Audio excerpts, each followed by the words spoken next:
The potential in the electric field varies as V is equal to minus 2ay square minus cy with respect to y coordinate, where a and c are constant. The volume charge density rho y in space will be. तो इस question में actually v दिया हुआ है.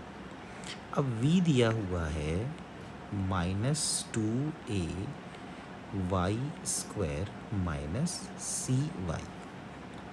तो obviously V Y पर depend कर रहा है. तो अगर हम differentiation partial differentiation of V with respect to Y करते हैं तो ये आएगा माइनस 2, तो ये माइनस 4ay और माइनस सी. तो electric field along the Y axis होगी minus partial differentiation of V with respect to Y, यानी कि 4ay प्लस सी. अब देखो इसका मतलब इलेक्ट्रिक फील्ड वाई पर डिपेंड करती है. तो इन्होंने हमसे कहा है कि बताइए वॉल्यूम चार्ज डेंसिटी क्या होगी. तो हम क्या कर सकते हैं, जैसे मान लीजिए अगर सपोज इस एक्सिस को मैं एक्स एक्सिस मान लूँ, है ना, एक्सिस थोड़ा सा मैं चेंज कर रहा हूँ. इस एक्सिस को वाई एक्सिस मान लूँ और ये वाला जो एक्सिस है, ये जो एक्सिस है इसको मैं जेड एक्सिस मान लूँ. तो आप देखिए इलेक्ट्रिक फील्ड एक्स एक्सिस में है ई, जो कितनी है 4ay प्लस सी. तो अगर मैं यहाँ पर एक सपोज इस तरह से एक गॉसियन सरफेस बनाऊं जो कि क्यूबिकल शेप की है, देखिए क्यूबिकल शेप की गॉसियन सरफेस.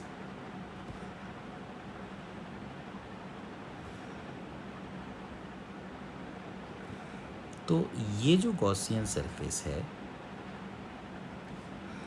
इस गॉसियन सरफेस के ऑब्वियसली क्यूबिकल शेप की बनाई है तो इसके 6 फेसेस होंगे.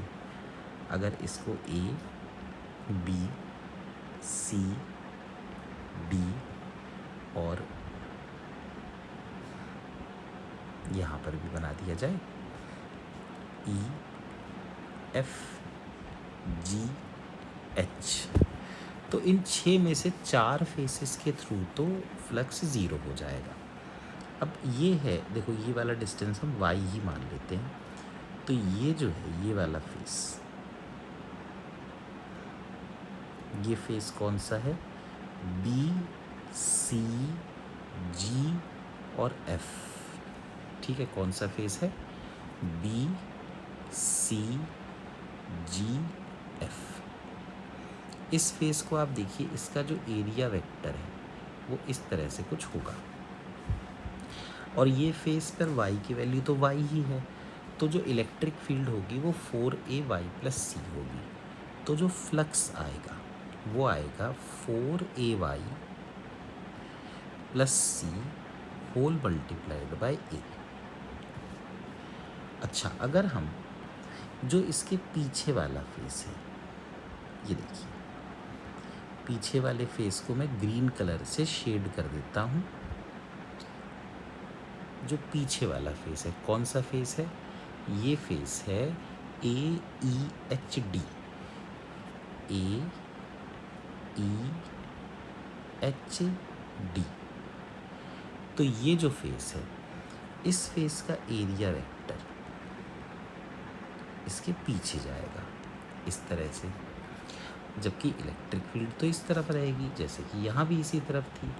लेकिन ये जो इलेक्ट्रिक फील्ड होगी, देखिए ग्रीन फेस पर y की वैल्यू है 0, तो ये इलेक्ट्रिक फील्ड सिर्फ c के बराबर होगी. तो आप देख सकते हैं कि जो एरिया वेक्टर है और जो इलेक्ट्रिक फील्ड है उनके बीच का एंगल 180 है. तो यहाँ पे फ्लक्स आएगा c इंटू ए इंटू कॉस 180, मतलब कि minus C A.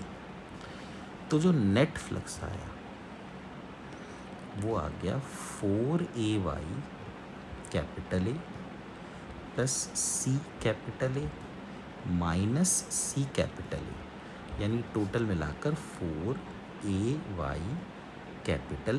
This is the total flux. This total flux should be equal to q enclosed upon epsilon naught. तो 4ay this should be equal to density into volume upon epsilon not. अब आप देखिए जो ये face है, चाहे yellow हो चाहे ग्रीन हो, आपने इसका एरिया तो ए माना है, दोनों फेसेस के बीच का डिस्टेंस y है, तो हम लिख सकते हैं 4ay capital A is equal to rho और a into Y volume upon epsilon naught. तो आप देखिए कैपिटल ए और कैपिटल ए कट गया, y और y कट गया, तो रो बन गया 4a एप्साइलन नॉट. तो इस हिसाब से कौन सा ऑप्शन इसमें आ रहा है? ये आ गया सेकंड ऑप्शन.